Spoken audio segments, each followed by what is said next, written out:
KS Lakshmanarao peoples ఛానల్కి స్వాగతం. మనం గత నెల రోజులుగా ఢిల్లీలో కాక్రోచ్ జనతా పార్టీ ఆధ్వర్యంలో ఉద్యమం గురించి వింటా ఉన్నాం. ఈ నేపథ్యంలో జనరేషన్ జెడ్ చేస్తున్నటువంటి ఆందోళన, జీ చేస్తున్నటువంటి ఆందోళన దేశవ్యాప్తంగా ప్రపంచవ్యాప్తంగా జీ గురించి మనం అనేక సార్లు వింటున్నాం. దీని గురించి నిన్న నేను ఒక వీడియో కూడా చేశాను.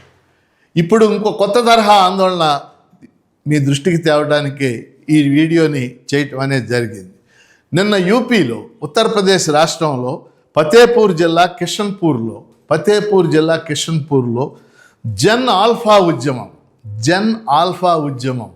ఆల్ఫా అంటే పిల్లలు, అంటే జనరేషన్ పిల్లల ఉద్యమం పెద్ద ఎత్తున నిన్న ఫతేపూర్ జిల్లా కిషన్పూర్లో జరిగింది.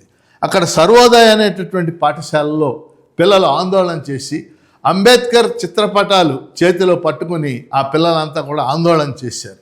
వాళ్ళు కోరింది, మా పాఠశాలలో తాగునీటి సౌకర్యం లేదు, మా పాఠశాలలో మరుగుదొడ్ల పరిస్థితి చాలా దయనీయంగా ఉంది, అలాగే కూర్చునే బెంచీలు డస్కులు ఇవన్నీ కూడా విరిగిపోయి ఉన్నాయి, ఈ సౌకర్యాలన్నీ మాకు కల్పించాలి అని చెప్పేసి ఒక పెద్ద ఆందోళన.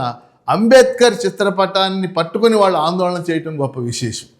ఆందోళన చేశారు. అందుకని ఇప్పుడు కొత్తగా భారతదేశంలో ఒక కొత్త పదాన్ని ఇప్పటికి మనం వినవచ్చు, జన్ ఆల్ఫా ఉద్యమాలు. అంటే పిల్లలు కానీ స్కూళ్ళల్లో సౌకర్యాల కోసం లేకపోతే ఇతర వాటి కోసం ఏదైనా ఆందోళన చేస్తే జన్ ఆల్ఫా ఉద్యమాలు అని మనం చెప్పొచ్చు. ఈ పదాన్ని కొత్తగా మనం ఇంట్రడ్యూస్ చేస్తాం. మనమంటే ఈరోజు న్యూస్ మీడియాలో కూడా ఇది వచ్చింది, జన్ ఆల్ఫా ఉద్యమం అని చెప్పేసి. విశేషం ఏంటంటే ఈ పిల్లలు ఈ ఉద్యమం చేసినటువంటి 4-5 గంటల్లోనే ఆ సర్వోదయ స్కూల్ మేనేజ్మెంటు వచ్చి పిల్లలతో చర్చలు జరిపి వీలైనన్ని సౌకర్యాలు వారం రోజుల్లో మేము ఏర్పాటు చేస్తాం, కల్పిస్తాం, మరుగుదొడ్లు తదితర సౌకర్యాలను మంచినీటి సౌకర్యాలను ఏర్పాటు చేస్తామని హామీ ఇచ్చింది. కాబట్టి ఇవాళ ఉద్యమాలు ఏ విధంగా అయితే భారతదేశంలో యూత్కి ఒక మార్గదర్శకత్వాన్ని చూపించినాయో, నిన్న ఢిల్లీలో జంతర్ మంతర్ దగ్గర జరిగిన ఆందోళన దగ్గర నుంచి, అదేవిధంగా జన్ ఆల్ఫా ఉద్యమం పిల్లలు తమ సౌకర్యాల కోసం, ఎందుకంటే ఈ రోజుకి భారతదేశంలో మనం చూస్తూ ఉన్నాం వేలాది లక్షలాది పాఠశాలలు ఉన్నాయి భారతదేశంలో. ఈ పాఠశాలలో ఇప్పటికే మరుగుదొడ్డు సౌకర్యం లేని పాఠశాలలు ఉన్నాయి. ప్రహరీ గోడ 600-700 మంది పిల్లలుండి కూడా ప్రహరీ గోడ లేనటువంటి పాఠశాలలు ఉన్నాయి. మంచినీటి సౌకర్యం లేని పాఠశాలలు ఉన్నాయి.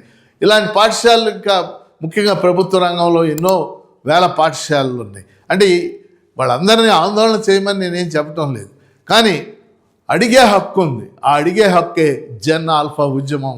మరి జన్ ఆల్ఫా ఉద్యమం గురించి జన్ ఆల్ఫా అనే ఈ పదాన్ని మీరందరూ కూడా అర్థం చేసుకోవాలని చెప్పేసి కోరుకుంటూ KS Lakshmanarao people's channel subscribe చేయండి, దీన్ని ప్రోత్సహించండి.